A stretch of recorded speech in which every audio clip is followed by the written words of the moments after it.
Welcome, welcome, welcome, everyone, to the Women's Empower Network. I am so excited to have Rebecca with us today. So, welcome, Rebecca. Thank you, Reverend Jenny. I'm super happy to be here. Well, yes, we had a little technical difficulty, but we've made it. We powered So, through. so if you would, so we could get to know you a little better and find out about your story and journey. If you tell us a little bit about how you came to do what you're passionate about today. Well, thank you.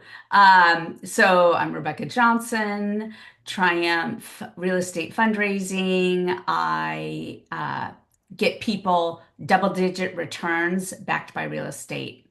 It all started. I am the first person in my family to go to college.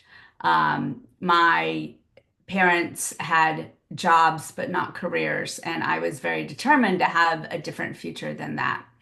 And I just by like throwing spaghetti at the wall, I just threw myself at every opportunity I could see. Sometimes it stuck, sometimes I fell to the floor, as spaghetti does.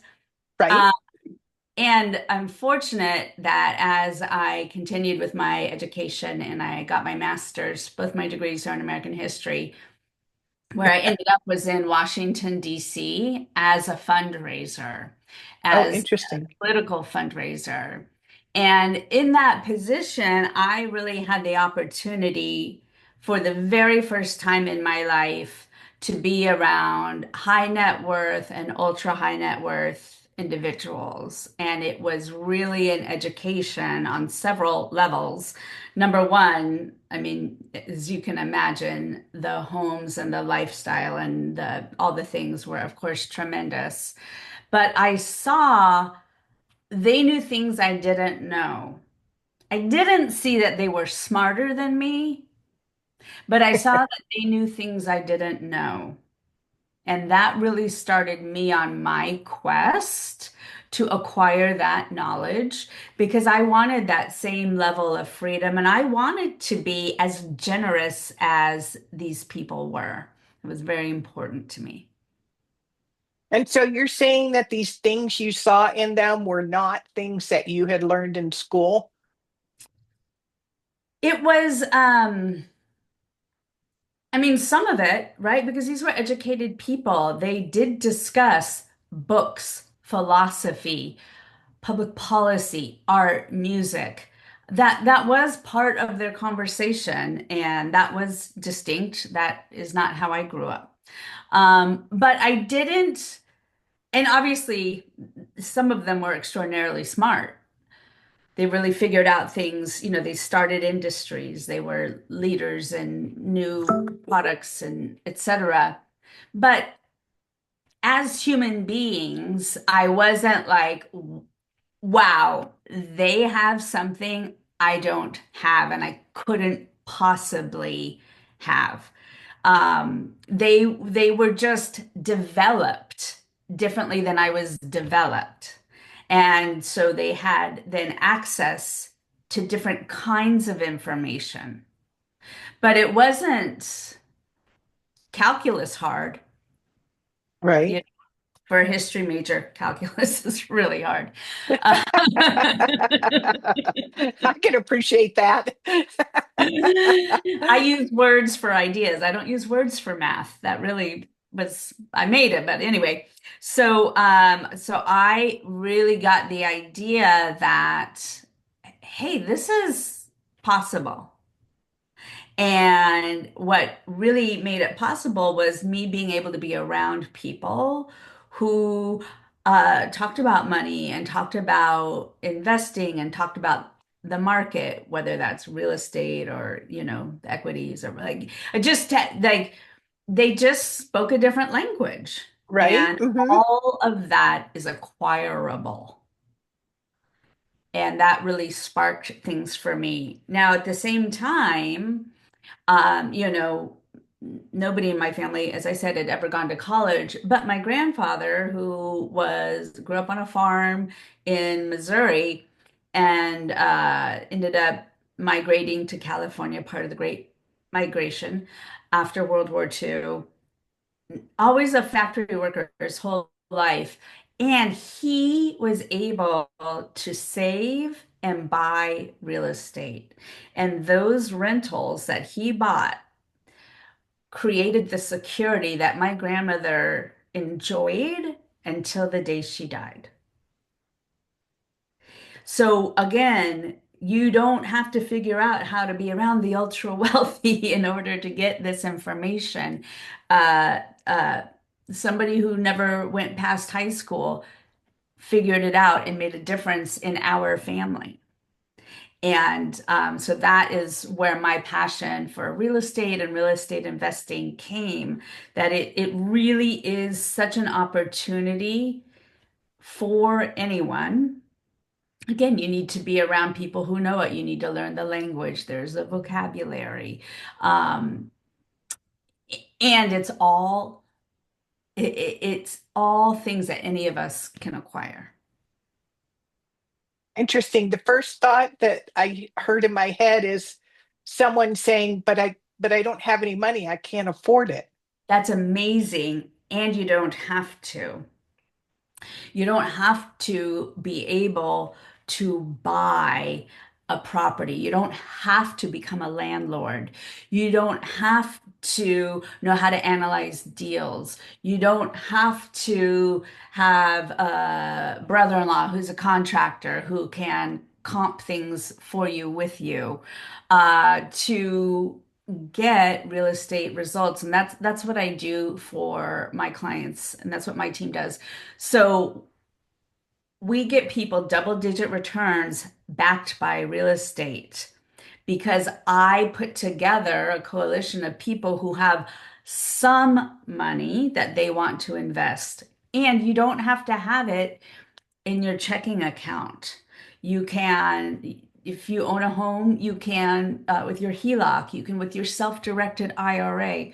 There are many, many options. I won't get, in the weeds Right. with all of it, but for people exactly like that, for whom money is at this up until now, money's been tight. Stick with me, and that won't be the case. But if somebody up until now, money has been tight, and that money they cannot put it in the stock market. They cannot take that kind of risk.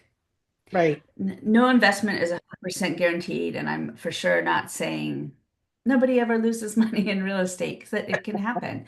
But if you want to take your money and put it in the market, you're kind of like on your own now. Like you sit and wait. You have no say over that company. You don't get to tell them what kind of product to launch. You don't get to give them your feedback or input. But when you invest the way I help people invest, you are protected, secured, and insured. What I mean by that is when I have somebody who's developing real estate that I have vetted, that I am confident in, um, and you get to have a say like, hey, I don't want to invest in a property in that area, or oh, they're doing this to the home and putting a pool in to increase the value. Yeah, I want that. Like you get to choose exactly the investment vehicle that you want, and you are not guaranteed, protected, secured, and insured because your name then goes on the mortgage and your name then goes on the insurance policy. So when that property is upgraded, rehab, developed, whatever, and it gets sold and there's profit, you're guaranteed to get your money back at that double digit interest rate that you agreed upon before. When you put your money in the market, sometimes it goes up, sometimes it goes down. Right. With this form of investing in real estate, you are guaranteed a double digit, whatever the rate it is you agree on with the developer, and for the amount of time. So you can get 12% rate of return in 12 months. So that's your entire principal plus that interest to come back to you. You get paid before the developer gets paid. Oh, interesting. So Yeah. I don't know if this is the same, but I'm curious. Where there's been, I knew someone who did like group investing. So is this similar in that because if you don't have the full amount to invest in something, is that what you're talking about, where this is like a group venture So, investing? um, if it's limited to just a couple of people, it wouldn't be that. When you hit a certain number of investors in on one property, then you Mhm. actually are getting into a different level of investing with the SEC. And so that is usually the kind of investing that is offered on multifamily because it's bigger numbers and they need more people. So what I'm talking about is underneath that. So if you said to me, "Hey, Rebecca, this is all the money I have in the world. It's 50 grand, 100 grand, 20 grand. I cannot take a risk on the stock market with this money. And I don't want it sitting in my savings, money market checking, getting 1% or less, so we're basically losing money with rate of inflation. What can you do? And I can say, oh, this person who I vetted, here's all the information about them. I can have you be the private money lender. So you are a private money lender. The documents would be drawn up. As I said, you would be on the mortgage, on the insurance, and then you make the arrangement. Like I'd be willing to lend them this amount of money for this amount of time at this interest rate. And then you would both sign that agreement. And, of course, fires can happen, right? Like we're seeing right now in LA. So I'm not saying that this is 100%, but it's kind of like the difference between if you were looking for love and you went on Match, like if you wanted to go out and find your own private money lending opportunities, and you have a full-time job. I know a lot of people who do this. Do you want to just search around for whoever you meet and give it a whirl? uh, which would be the equivalent of going on Match. Some people meet the love of their life on Match. It happens. Some people have good dates. Some people not so much. So that's the lowest threshold, the lowest cost threshold. Or if you had a matchmaker who took the time and got to know you and knew what you were looking for, and then took the time and got to know the developers and could put it together on your behalf, saying, hey, meet this developer. This is what I can tell you about them. Like I'm in a deal right now. It's a 88 door multifamily in Atlanta. And that developer, all women team, by the way, they are collateralized at 200%, meaning the value of this deal, they have twice that already in their portfolio. So if, sometimes pipes burst, foundations aren't what you think. So if anything were to go sideways, which I did my own due diligence, I didn't just believe the person who was like, here, they're good. I did my own research and due diligence before I signed my contract with them. And I, I don't have to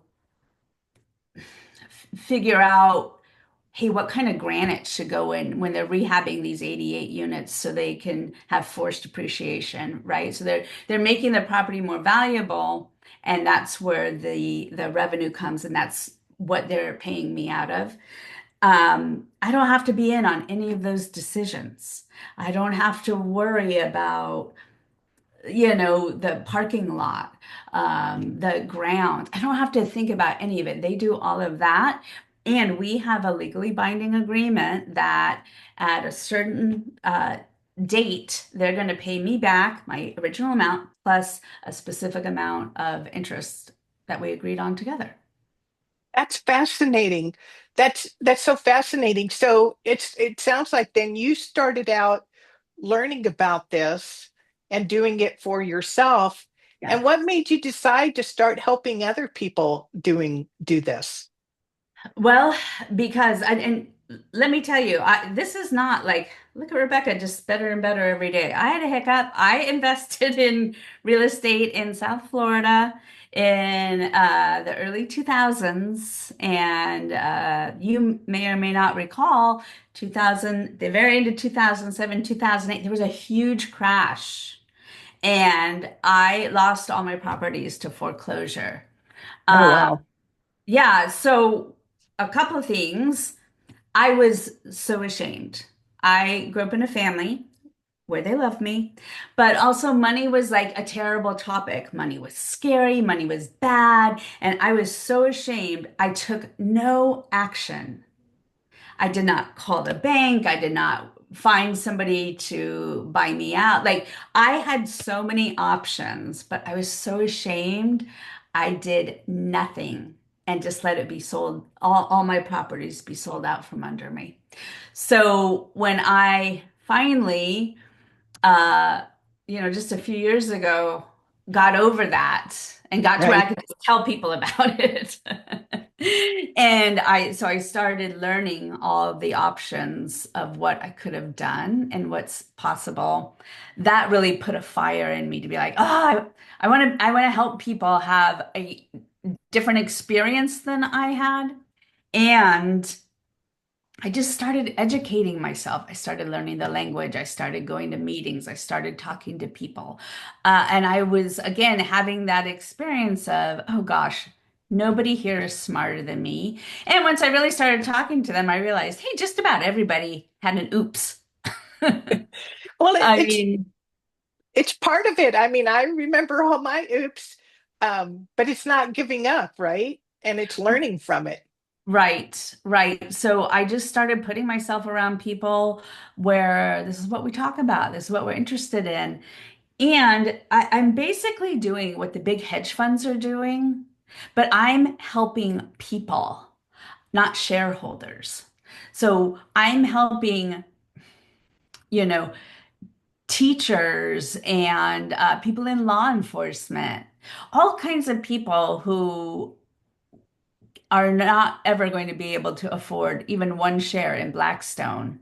Meanwhile, the impact of this mass purchasing power of Blackstone is having a dramatic impact on housing affordability.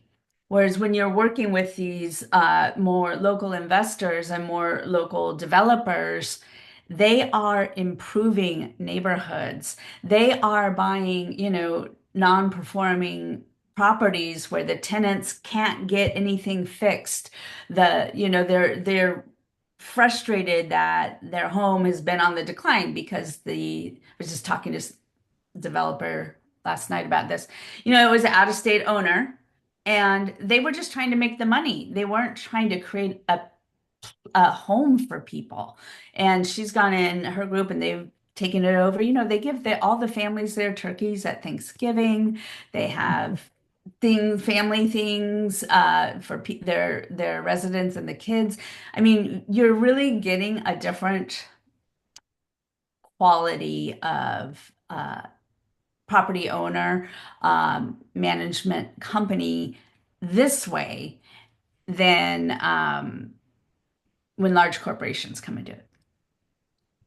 I was trying to remember, there's a slang for landlords or owners that don't care about the occupants, um, and just interested in the bottom line, and we see that a lot. And yet, at the same time, what you're saying is a whole nother level of leadership and compassion and ownership is that you do care about the people in these buildings that you're investing in. It's Yes. not, where it's a win-win for everybody. It's what it sounds like. Yeah, because why would you want to spend your day creating a win for yourself but a loss for somebody else? Because nobody will ever, if you constantly burn bridges, who's going to be left to do deals with you? Whereas if you're constantly building bridges, more and more people are attracted to doing business with you. And as women in our feminine power, we're more powerful attracting than we are chasing. And that is where I really enjoy to be. I enjoy it when people say, "Hey, can I learn a little bit more? Hey, can you tell me when you have something that looks, like this? I would like, to be the investor there." I love, last week in San Diego, I was at a real estate investing group. This was my first time going to this group. Ginny, I would say 85% of those women were in their mid 30s or younger. And Oh, also, wow. they're entrepreneurs. There was a 17-year-old business owner in that group. Oh, wow. I could weep now. It moves me so. And I want to be a part of that. I want to be moved by my life. And I want other people to be as well. That's so beautiful. And that's so exciting to hear, that young people are getting it much earlier in life. Oh, right? I mean, we're in the same generation-ish. Did your parents talk to you about investing in real estate or, Well, I'm kind of an exception to the oh, rule good for you. because I had my grandmother built two hotels in Miami Beach in the 30s before there were any high rises. And one of them, here we are from 1930 to 2025, one of them is an historical building that is still standing today. I lived in Miami Beach 16 years. Which do you know the name of the South property? Miami Beach, I lived on 12th Street and Collins Avenue. Oh, I lived on Lincoln Road on the Bayside, Lincoln and I West. know exactly. Yeah. Wow. That's a flash to the past before Can't you tell? I'm Cubans making came in California and now, but I look Miami. yeah, it was a great, I didn't appreciate it because I was a kid. I didn't know better. Um, but I grew up at a great time and had so much freedom down there before, all the development and Uh, looking over how much can happen in 50 years. It's just mind boggling. Um, yeah. And then my mother bought and sold the first new house in a new neighborhood. And then hey, we lived in it for 6 months or a year. And then by then, several other homes in the neighborhood were built. And so she would sell it and we would do it again. So I mean, I moved like 17 times before I graduated high school. Um, wow. and she died a multimillionaire um, doing that. And that was mostly primarily in the 60s and 70s. I remember her doing that, but she did it one house at a time. Um, Exactly. And that's for people this is a great way to enter real estate investing. Most people who do this with me, it's not their lifelong goal to continue doing this. They are looking to get familiar with the market, get familiar with the operators, maybe like after doing this a couple times, then maybe doing a flip themselves. Um, Lending to more than one developer at a time. For a lot of people, this is how they get in, and I love providing that. And your mother must have been really pleased. she was she was ahead of her time. And the funny thing is my father wanted a stay-at-home wife. So she wore two hats. Dinner was on the table at 10 after 5, no matter what. And yet she had such a sharp mind that she had to do something to challenge her. And that's what she got into. And for me, I was more the tomboy. I wanted the more hands-on experience. So I ended up flipping houses is basically what I've done, and I still do it and I'll live in them for a few years and, but now I'm changing my spots. I don't want to do the work so much anymore. I don't get the satisfaction or pleasure. I like making the money so that I can hire somebody else to do it and be the general contractor. But that's a whole different way of doing it than what you're talking about. And what's so beautiful about what you're talking about and what I'm hearing is you don't have to really understand all the details, like you said. You don't need to make the decisions with somebody who's making those improvements. And I think that's, and especially having a coach like you that has been through it, knows the pitfalls, have learned from the pitfalls, can really help somebody just start off small and get their feet wet and coach them along the way. I think that's wonderful that you do that. Yeah, so this is in this ideal for flippers, you totally get like when you're flipping, you need to keep your crews busy. When you have a good crew, you can't let there be any lag or they have to go find other gigs. And then, so when you're for your cash flow, if you're getting private money, which is better than hard money. There's nothing wrong with hard money and it works too, but this is like an in between conventional and hard money, right? Because Right.